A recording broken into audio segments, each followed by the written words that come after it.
ഒരു ചെറിയ ട്രിക്ക്. അതായത് നമ്മളുടെ മൊബൈല്, നമ്മൾ ജീവിതത്തിൽ ഏറ്റവും കൂടുതൽ ഉപയോഗിക്കുന്നത് നമ്മുടെ മൊബൈൽ വെച്ചിട്ട് നമുക്ക് വിത്തൗട്ട് ആപ്ലിക്കേഷനിൽ നമുക്ക് എങ്ങനെ ഫോണിൽ പിയാനോ വായിക്കാം എന്നുള്ളൊരു ചെറിയ ട്രിക്കാണ്.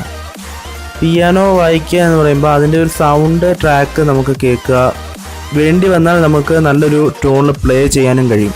ഈസി ആയിട്ട് നമുക്ക് പ്ലേ ചെയ്യാനായിട്ടും സാധിക്കും ഈ ഒരു ട്രിക്ക് ഉപയോഗിച്ച്. അപ്പോൾ അതെങ്ങനെയാണ് എന്ന് നമുക്ക് വീഡിയോ കണ്ട് മനസ്സിലാക്കാം. അതിനാദ്യം തന്നെ നിങ്ങൾ ഡയൽ പാഡ് ഓപ്പൺ ചെയ്യുക.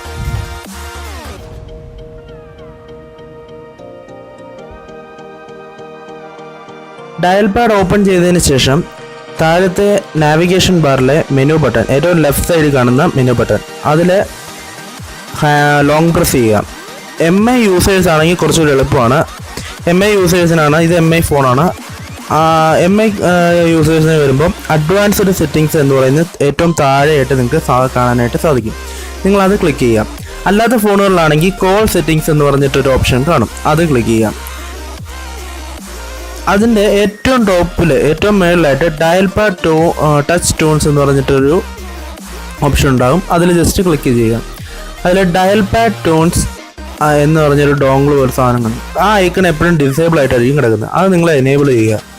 എനേബിൾ ചെയ്തതിന് ശേഷം താഴെ കാണുന്ന ടോൺസിൽ ക്ലിക്ക് ചെയ്യുക. ടോൺസ് എടുക്കുമ്പോൾ ഡീഫോൾട്ട് ആൻഡ് പിയാനോ കീസ് എന്ന് പറഞ്ഞിട്ട് 2 ഓപ്ഷൻ ഉണ്ടാകും.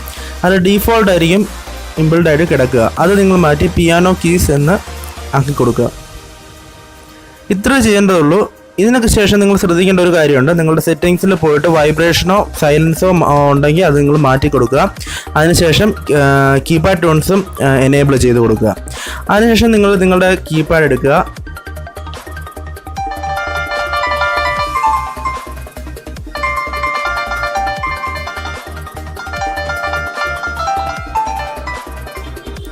ഇപ്പോൾ നിങ്ങൾ സൗണ്ട് കേട്ടിട്ടുണ്ടാവും. ഇതുപോലെ നിങ്ങൾക്ക് നല്ല മനോഹരമായ ഒരു ടോണ് നിങ്ങളുടെ കീപാഡിൽ നിങ്ങളുടെ ഫോണിൽ സെറ്റ് ചെയ്യാനായിട്ട് സാധിക്കും. അപ്പോൾ എല്ലാവർക്കും ഈ വീഡിയോ ഇഷ്ടപ്പെട്ടെന്ന് വിചാരിക്കുന്നു. തീർച്ചയായിട്ടും സബ്സ്ക്രൈബ് ചെയ്യുക, ലൈക്ക് ചെയ്യുക, ഷെയർ ചെയ്യുക. അപ്പോൾ പുതിയ വീഡിയോയും ടിപ്സും ട്രിക്സും ഒക്കെ ആയിട്ട് അടുത്ത വീഡിയോയിൽ കാണാം.